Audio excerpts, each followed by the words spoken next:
მოგესალმებით, ეს გადაცემა თავისუფალი თემაა, მე მისი წამყვანი ჟურნალისტი შორენა ბიჭიკაშვილი ვარ. დღევანდელი ჩვენი გადაცემის სტუმარი იქნება სამოქალაქო აქტივისტი ირაკლი მილაძე, მაყურებელი მას იცნობს. მოგესალმებით ბატონო ირაკლი და მადლობას გიხდით, რომ ხართ ჩვენთან ერთად და პასუხობთ ჩვენს კითხვებს. მოგესალმებით, მადლობა მოწვევისთვის. მადლობა თქვენ. ირაკლი, მინდა საუბარი დავიწყო თქვენთან ბოლო დღეს, ასე ვთქვათ, მიმდინარე მოვლენებით, კერძოდ მინდა საკრებულოებს შევეხო. კასპის საკრებულოში, როგორ დაკომპლექტდა მაყურებელმაც იცის, თქვენ უკეთესად იცით ეს და მინდა ხაზი გაუსვა იმას, თქვენი შეფასება მინდა ამასთან დაკავშირებით, რომ თქვენზე ძალადობის მუხლით საკრებულოს ამჟამინდელი თავმჯდომარის მოადგილე და მაშინ იყო, როდესაც ეს შესაძლო დანაშაული მოხდა, ასე ვთქვათ, რადგან ჯერ არ არის გადაწყვეტილება გამოტანილი და მოდი ასე ვიტყვი მე. თუმცა კადრებში ყველაფერი ჩანს, მათ შორის ჩვენს მიერ გადაღებულიც, რომ ის როგორ ძალადობს ფიზიკურად თქვენზე. ის ახლა არის საკრებულოს თავმჯდომარის მოადგილე, როდესაც საქმე არ დახურულა, ხომ? აი თქვენი შეფასება მინდა სამართლებრივადაც და რასთან გვაქვს საქმე. ხდება თუ არა წახალისება მოძალადეების? წახალისებების მოძალადეების წახალისება ხდება უკვე ძალიან დიდი ხანია, 13 წელიწადია, რაც ახალი სახელმწიფო შეიქმნა, ეს არის ძალადობაზე დამყარებული, ძალისმიერი მეთოდებით უსწორდებიან ყველა იმ ადამიანს, რომლებსაც განსხვავებული აზრი გააჩნიათ ქართული ოცნებისგან. ზურაბ ჩიტიშვილი არის ჩვეულებრივი შიშარა, პარტიასა და ძალაუფლებას ამოფარებული ერთი ვიგინდარა პოლიტიკოსი, რომელმაც ძალადობის იძალა და ჩემზე და არა მარტო ჩემზე, სხვა ჟურნალისტებზე კასპის საკრებულოში, მაშინ, როდესაც იქ იყვნენ კასპის პოლიციის თანამშრომლები. შესაძლოა ეს შეთანხმებულადაც იყო, იმიტომ რომ თუ კი მე შევძლებდი და ხელს შევუბრუნებდი და აუცილებლად შევუბრუნებდი, იმიტომ რომ არასდროს არავის არ ვრჩები ვალში, უბრალოდ შესაძლებლობა არ იყო იქ ჭყლეტვაში და უკნიდან მოპარვით ჩამარტყა ზურაბ ჩიტიშვილმა და გიორგი მჭედლიშვილმა. ის იმ დროს იყო კასპის საკრებულოს თავმჯდომარის მოადგილე, ახლა ადგილები გაცვალეს და ბრალდებული ზურაბ ჩიტიშვილი არის იგივე თანამდებობაზე და ამ ადამიანებმა ხელი დამარტყეს პოლიციელების თვალწინ, რომ შემდეგ მე მათთვის ხელი შემებრუნებინა და ეს გამოეყენებინათ ჩემს წინააღმდეგ, რომ რამენაირად გავეჩუმებინე. ყველამ კარგად იცის, რომ კასპში თითზე ჩამოსათვლელი ადამიანები ვართ, რომლებიც ვახმოვანებთ საზოგადოების სათქმელს, ასევე იმ პრობლემებზე ვსაუბრობთ, რაც წლების განმავლობაში არა მარტო ქართული ოცნების პირობებში, არამედ წინა ხელისუფლების პირობებშიც მრავლად იყო. და უკვე 13 წელიწადია ამაზე გვიწევს ჩვენ საუბარი და ყველანაირად ცდილობენ რომ გაგვაჩუმონ. არასამართლიანი პოლიტიკური დღის წესრიგი არის ამ ქვეყანაში და ზურაბ ჩიტიშვილის მიერ ჩადენილი აი ეს ქმედება, რა თქმა უნდა, ესე რომ ვთქვათ, უხეშად დაკრეშული არის ქართული ოცნების მხრიდან და ისინი წახალისებას უკეთებენ აი ასეთ ფაქტებს, რომ მომავალში თუ კი ქართული ოცნებისთვის, ბიძინა ივანიშვილისთვის, აი ამ კრიმინალური ბანდისთვის ვინმე იძალადებს, მას არავინ არ შეეხება, უფრო მეტიც მათ დანიშნავენ მაღალ თანამდებობებზე, როგორც ეს ზურაბ ჩიტიშვილის შემთხვევაში მოხდა. მე ძალიან მიკვირს ეს ადამიანი, როდესაც სახლში მიდის, თავის შვილებს როგორ უყურებს თვალებში და რა ნამუსით ენახება სხვა ადამიანებს, რომლებთანაც კანონმდებელია ადგილობრივ დონეზე. კასპის მუნიციპალიტეტის ტერიტორიაზე კანონების რაღაცა დაწერა მიიღება და შემდეგში მისი აღსრულება ევალება. ზურაბ ჩიტიშვილი არის მოძალადე და მე დარწმუნებული ვარ იმაში, რომ როგორც თავის დროზე, ეხლა ზურაბ ჩიტიშვილისთვის ძალიან ფუფუნება იქნება ვისაც შევადარებ, მაგრამ საბოლოო ჯამში მანდ მივდივართ, რომ როგორც ჰუსეინმა დაასრულა თავისი მოღვაწეობა ერაყში, როგორც კადაფმა დაასრულა და ბოლოს როგორც ბაშარ ასადმა დაასრულა სირიაში თავისი მოღვაწეობა, აი ასე მოუწევთ ბიძინა ივანიშვილს და მასთან შემოკრებილ გაუნათლებელ უმეცარ ხელმოწარულ პოლიტიკოსებს, რომლებიც წახალისებულები არიან ფულით და წახალისებულები არიან იმ მედროვე ხალხით, რომლებიც კასპშიც არანაკლებნი არიან. თქვენ ჩემზე ბევრად დიდი წლოვანების ბრძანდებით და გემახსოვრებათ ჯერ კიდევ შევარდნაძის პერიოდიდან მოყოლებული, რომ კასპში არ იცვლება საჯარო მმართველობაში ადამიანების სახე კი არა მათი არც პოლიტიკური დღის წესრიგი იცვლება, არც მორალი იცვლება, არც ზნეობა იცვლება, მათთვის იცვლება მხოლოდ და მხოლოდ ერთი რამ. სახელი და გვარები. თუ კი იყო შევარდნაძე, შემდეგ იყო სააკაშვილი, როგორ ემსახურებოდნენ, ტუფლებს ულოკავდნენ, ბოდიში და წაკუზულები იყვნენ და აი ასე თაყვანს სცემდნენ სააკაშვილის და დღეს უკვე ბიძინა ივანიშვილის მიმართ არიან სრულებით თაყვანის ცემაში. კერპად გაიხადეს ეს ადამიანი მისი ძალაუფლებით და ფულით და წახალისებული კახტებისა და აი ამ მცირე მამაკაცების შემადგენლობით ისინი ძალადობენ თავისუფალ მოქალაქეებზე და რომ მკითხოთ ზურაბ ჩიტიშვილს თუ რაზე იძალა და ვერ გიპასუხებთ, იმიტომ რომ ზურაბ ჩიტიშვილს კაცობაც არ გააჩინა, ადამიანობაც არ გააჩინა და როცა გორის სასამართლოში ჩატარდა ბოლოს ხდომა, პრინციპში პირველი მე ერთ სასამართლოზე ვიყავი, ხმა ვერ ამოიღო, იმიტომ რომ მას სათქმელი არაფერი არ აქვს, მშიშა რაღაცია. ჩემი უბნის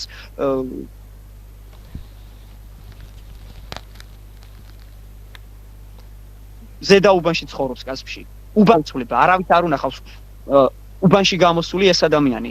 იმიტომ რომ ეს ადამიანი საერთოდ არ წარმოადგენს ქართული საზოგადოების რაღაც ნაწილს. არაფერს არ წარმოადგენს. ჩვეულებრივი ჩვარია და ამ ადამიანს მოვა დრო აუცილებლად გაეცემა პასუხი სამართლის ფარგლებში.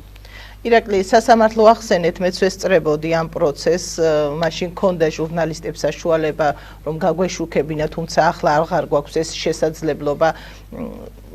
შეიძლება დავესწროთ, მხოლოდ დავესწროთ, მაგრამ გადაღების აუდიო და ვიდეო ჩაწერის საშუალება ახლა აღარ გვაქვს სამწუხაროდ. ვესწრებოდი ამ სასამართლო პროცესს, მეც მაყურებელმა ნახა ეს სიუჟეტით გასული. ახლა რა ეტაპზეა ეს საქმე, თუ შეგვიძლია გითხრათ? ან რატომ იწელება, ასე ვთქვათ, რას ფიქრობთ თქვენ?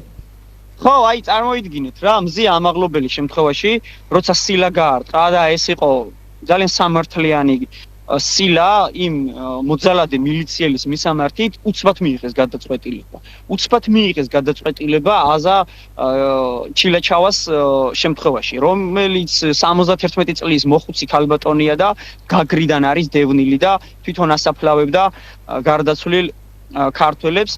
აი ზუსტად მარადიორობა რომ ხდებოდა ქართველებს რომ ეთნიკური ნიშნით დევნიდნენ გაგრაში და მოჭრილი თავებით ფეხბურთს თამაშობდნენ რუსები და აფსუები და კიდე ჩრდილო კავკასიელი სეპარატისტები, აი ეგ ქალბატონი იმ მიცვალებულებს აპატიოსნებდა და ეგ ადამიანი დაიჭირეს. მაგ ადამიანის მიმართ ძალიან მალევე აღსრულდა კანონი, უცბად აღსრულდა კანონი სხვა ადამიანებზე, მაგრამ ღარიბაშვილზე კანონი არ აღსრულდა, იმიტომ რომ ღარიბაშვილიც მათი თამაშის მონაწილეა. არავინ არ ეხება მას იმ მილიონებზე, რომელიც მოპარა პენსიონერებს, მოპარა სოციალურად დაუცველებს, ჯარისკაცებს, პოლიციელებს, მასწავლებლებს, ბავშვებს საბავშვო ბაღში რომ სწავლობენ, მოხუცებს, რომლებიც შუქნიშნებთან და მეტროს სადგურებში მათხოვრობენ.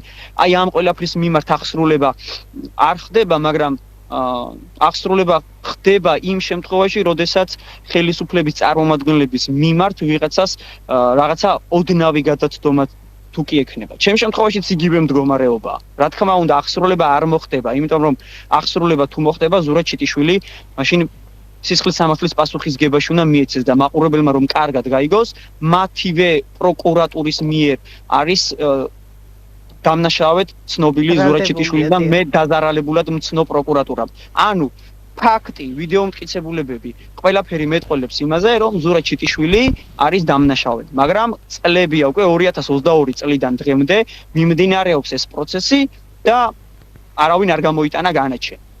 კი ბატონო, დაკავებებს შეეხეთ ირაკლი და აქვე გკითხავთ, თქვენ აქტიურად აპროტესტებთ უკვე 1 წელზე მეტია, ხომ? პროტესტში ხართ ჩართული, მათ შორის იყავით პოლიტიკური პარტიის წარმომადგენლიც, ახლა აღარ ხართ პარტიაში, როგორც მე მაქვს ხომ ინფორმაცია. აი ამ დაჭერებზე გეტყვით პირველ რიგში, თქვენი შეფასება, ყველა თითქმის ბოლო სტუმრებს ყველას ვეკითხები, ეს არის დაშინება, თუნდაც აი ასეთი მაგალითებით, აზას შემთხვევაში ცნობადი სახეები საზოგადოებისთვის ცნობადი სახეების დაჭერით, ხო? სუსხი რომ გქონდეთ ალბათ, ხომ? აქციის აქტივისტებს გქონდეთ სუსხი, ხომ? რახან იმას შევეხეთ, რომ ერთ-ერთი პოლიტიკური პარტიის წევრი ვიყავი და წარმოვადგენდი კასპში ადგილობრივ დონეზე და ხელმძღვანელი ვიყავი. პარტია დავტოვე, იმიტომ რომ თვითონ ამ პარტიამ დატოვა თავისი თავი. ის პრინციპები, რისთვისაც 2024 წლის არჩევნებისთვის გაერთიანება მოხდა რამდენიმე პოლიტიკური ჯგუფ შორის და მე მანამდე არ ყოფილი ვარ პარტიის წევრი, შევუერთდი როგორც სამოქალაქო აქტივისტი და მანდეს კასპში ადგილობრივი შტაბი. მე იცით მჯეროდა რომ აი ეს კოალიცია ბოლომდე გაყვებოდა იმ წელს რაც არის ბოიკოტი. თუ კი ვამბობთ იმას რომ 2024 წლის არჩევნები გოდიშით 2024 წლის არჩევნები ტოტალურად გაყალბდა. ამ ყველაფერზე მეტყველებს EUTO ODIHR-ის დასკვნაც და ასევე ყველა საერთაშორისო ორგანიზაცია მათი დამკვირვებლებით, ასევე ჩვენ თვითონ ვიხილეთ და მე სრულებით საკმარისად მიმაჩნია ჩემი თვალით ნანახის, სადაც ეგრეთ წოდებული ძველი ბიჭები, სასულიერო პირები, პედაგოგები, მილიციელები, ქართული ოცნების ეგრეთ წოდებული კაპიტნები და ყველა ის მაწანწალა, რომელიც ქართულ ოცნებასთან დაკავშირებული არის, ჩართული იყო ამ გაყალბებებში, შესაბამისად, ერთ წელიწადში უკეთესობისკენ არაფერი არ წასულა და უფრო გაუარესდა მდგომარეობა, როდესაც გამოაცალეს დამკვირვებლების მიერ დაკვირვების საშუალების მექანიზმები, როდესაც რეგისტრატორების უკან დგებოდნენ დამკვირვებლები. როდესაც ამ პირობებში პარტია ლელომ გადაწყვიტა, რომ არჩევნებში მიეღო მონაწილეობა, მე დარწმუნებული ვიყავი და დღესაც დარწმუნებული ვარ, რომ ეს მოხდა გარკვეული დივიდენდების მიღების სანაცვლოდ, თორემ ლელოს არანაირი გამოგლეჯვის და არანაირი წარმატების შესაძლებლობა და რწმენა არც ქონია არჩევნებში მონაწილეობა მიიღეს, არა იმიტომ რომ იქ უნდა გაემარჯვათ, არამედ იმიტომ რომ მონაწილეობა მიიღოთ მონაწილეობისათვის. აი ამის გამო გავემიჯნე, მე დავტოვე პარტია და დღესაც სწორად ვფიქრობ, რომ ესე უნდა მოუქცეულიყავი. რაც შეეხება პარტიების აკრძალვასთან დაკავშირებით, სანამ შევეხებით უშუალოდ გავაგრძელებთ საუბარს აქციებზე და დაკავებებზე. პარტიების აკრძალვასთან დაკავშირებით მათ შორის არის ლელო, ხო, რომელიც დასახელდა. ამაზე რას ვფიქრობ? მე რას ვიტყვი და ალბათ აი როგორც ტორტზე მარწყვი დაედება ბოლოს ლამაზად, აი ასე მოუვიდა ლელოს, იმიტომ რომ ესენი არ იმსახურებენ რომ იყვნენ პოლიტიკური სუბიექტი, ესენი არიან თავიდან ბოლომდე ბიზნესზე, ფულზე და ვაჭრობაზე ჩამოყალიბებული პარტია, რომლის მთავარი იდეა და მიზანიც არა საქართველოს განთავისუფლება ერთი ოლიგარქისგან, არამედ მთავარი მიზანი მათი არის მეორე ოლიგარქის ხელში აღმოჩნდეს საქართველო. ეს ყველაფერი კარგად გამოჩნდა. ლელოზე საერთოდ არ მწყდება გული. უბრალოდ ლელო მოყვა ამ ყველაფერში იმის გამო, რომ ორი მთავარი ოპოზიციური ძალა, რომლებიც პრინციპულად მიყვებიან ბოიკოტის რეჟიმს, ეს არის ნაციონალური მოძრაობა და კოალიცია ახალი. აი ეს რა თქმა უნდა არის საგანგაშო, თუმცა ეს გარდაუვალი იყო იმ რეალობაში, სადაც ჩვენ შევდივართ. ეს არის ტოტალიტარული მჩაგვრელი რეჟიმი, რომელიც მიყვება რუსულ გზას და რუსეთშიც ანალოგიური რაღაცები მოხდა და სისტემური ოპოზიცია დარჩა პოლიტიკურ ველზე, როგორც მაგალითად ჟირინოვსკის პარტია, აი ასე არიან იაგო ხვიჩია, ლელო, გახარია და სხვა წვრილი პარტიები, რომლებიც ცდილობენ აი ამ რეალობაში დაიმკვიდრონ თავი და თითქოს ოპოზიციური რაღაცა გაერთიანებები შექმნან და აი ამ პირობებში კარგად ვნახეთ, თუ რა ძალა შესწევთ მათ. 2%-იანი პარტიები არიან, თუმცა ეგეც იმ პირობებში მიიღეს, როდესაც ორი ყველაზე დიდი პარტია ახალი და ნაციონალური მოძრაობა არ იღებდა მონაწილეობას და 5%-იანი ბარიერიც ვერ გადალახეს. აი ეს არის მათი რეალობა და ამ ყველაფერს რა თქმა უნდა საზოგადოების მხრიდანაც ექნება ხელისუფლების მისამართით მსუსხავი ეფექტი და ყველაფერს მოყვება თავისი შედეგი. არავის არ ეგონოს, რომ ბიძინა ივანიშვილი ისეთი უძლეველი ფიგურაა და ისეთი პარტია ჩამოაყალიბა, რომ ის დაუმარცხებელი შეიძლება იყოს. ეს არ არსებულია. რაც არის მოკვდავი, რაც არის მოკლედ ადამიანური რესურსი რაშიც ურევია, ყველაფერი არის დასრულებადი და ისინიც აუცილებლად დასრულდებიან. შეიძლება ეს დღეს ხვალ ვერ მოხდეს, მაგრამ ძალიან მალე მოხდება ეს ყველაფერი. ასე ეგონათ წინა ხელისუფლების წარმომადგენლებსაც, ასე ეგონათ ყველა დიქტატორებს, რომლებიც სულიერ და ხორციელ განსხრომაში იმყოფებოდნენ, როგორც ჰიტლერი, მუსოლინი და სხვა დანარჩენი დიქტატორები, აუცილებლად მოხდება ამ ქვეყანაში დიქტატორების დამარცხება და მათი ჩანაცვლება დემოკრატიული ძალებით.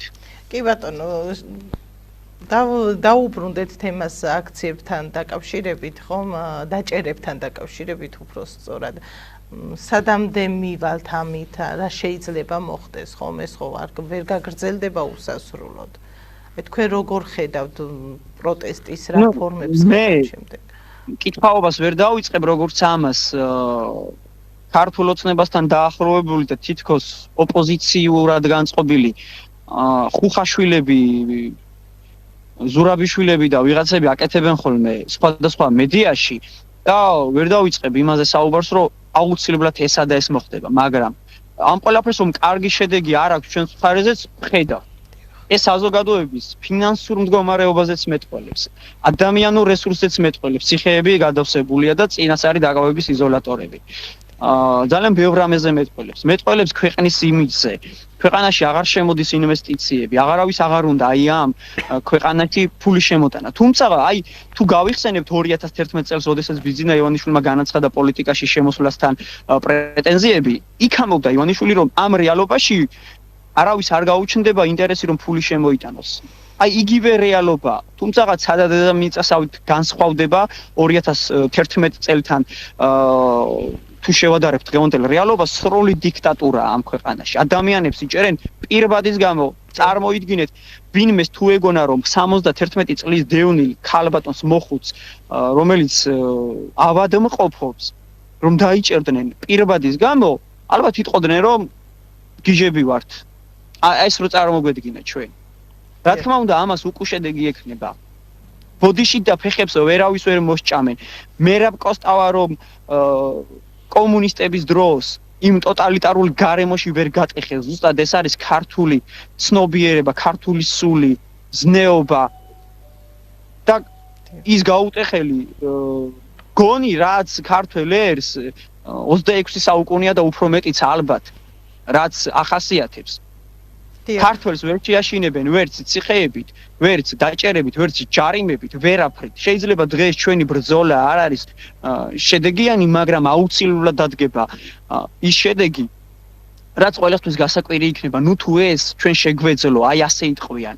როგორც ვერ გატეხეს მერაბ კოსტავა, აი ისე ვერ გატეხენ მერაბ კოსტავასგან შობილ ახალთაობას, რომელიც დღეს რუსთაველზეც იბრძვის, ტელევიზიების საშუალებითაც იბრძვიან ეთერებიდან, გაზეთებიდანაც იბრძვიან და ციხეებიდანაც იბრძვიან ზუიად ცეცხლაძის თამადობით. დიახ. დაკავებები, დაჭერები შეეხო ყველა სფეროს წარმომადგენლებს, პედაგოგებს, ექიმებს, არა მხოლოდ აქტივისტებს, სტუდენტებს, აბსოლუტურად თითქმის ყველა სფერო მოიცვა, ხო?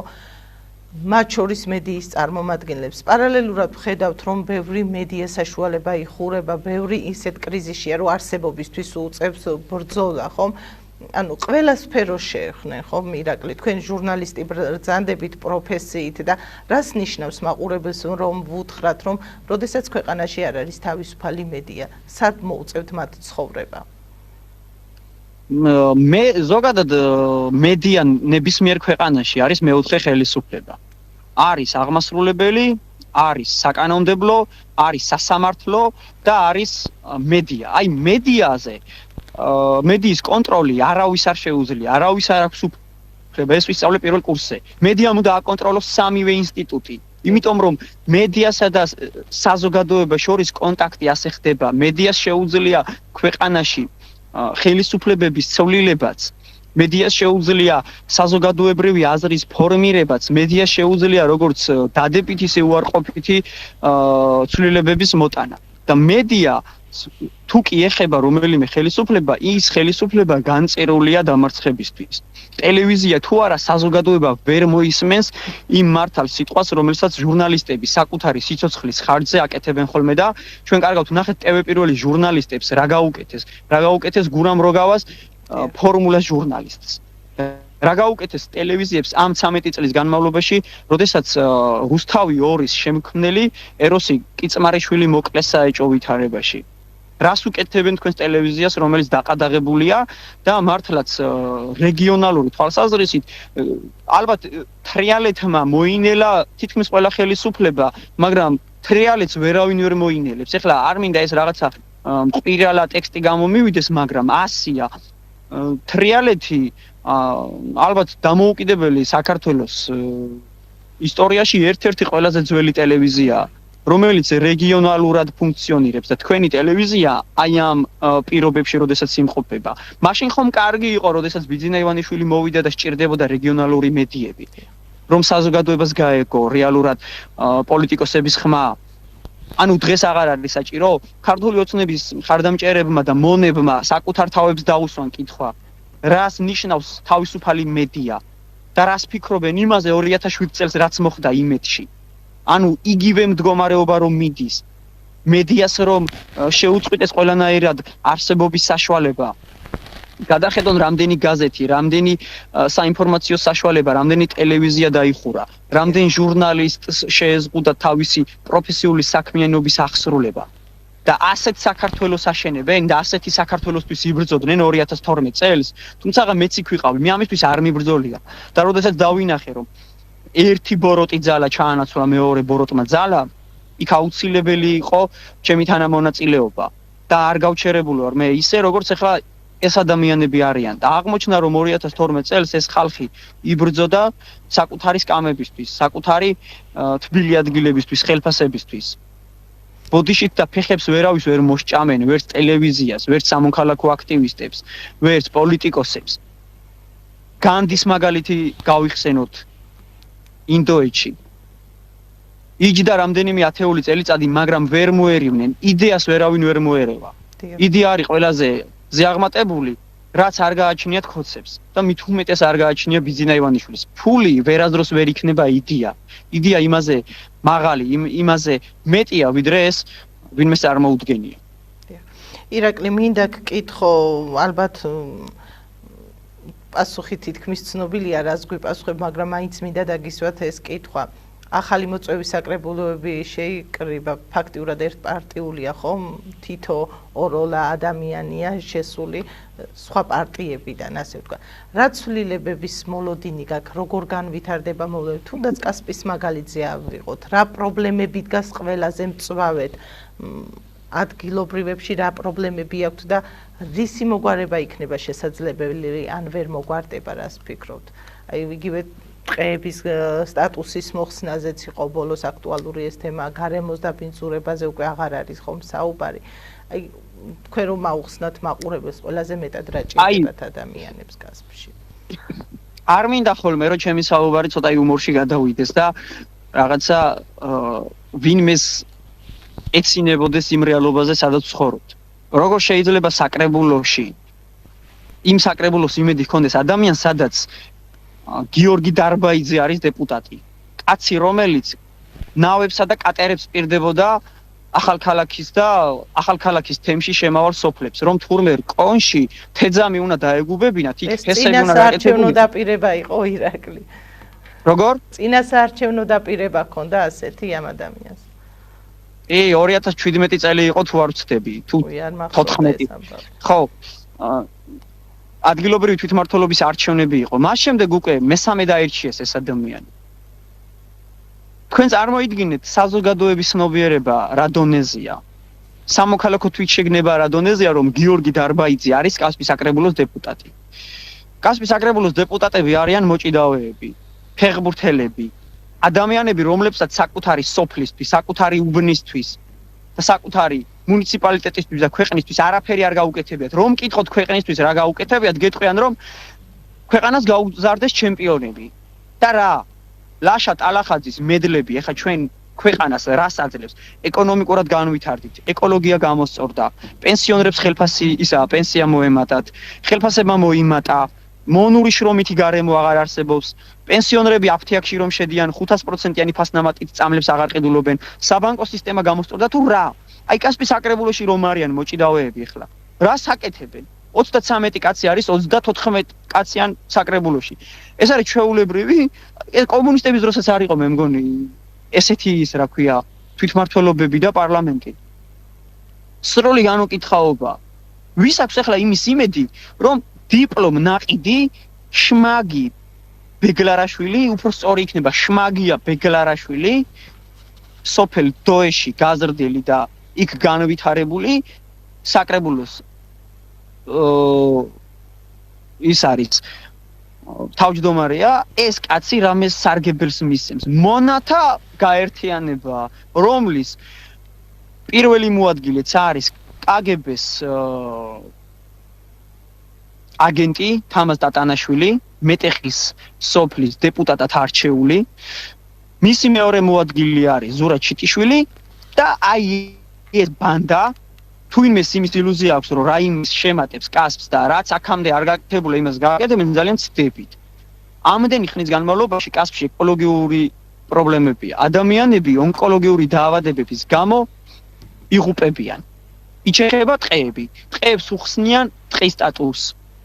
წყალი არ არის 24 საათი კი არა 12-6 საათი არ არის კასპში წყალი. სოფლებს გაზი არ მიეწოდებათ. დენი ყოველდღე ითიშება.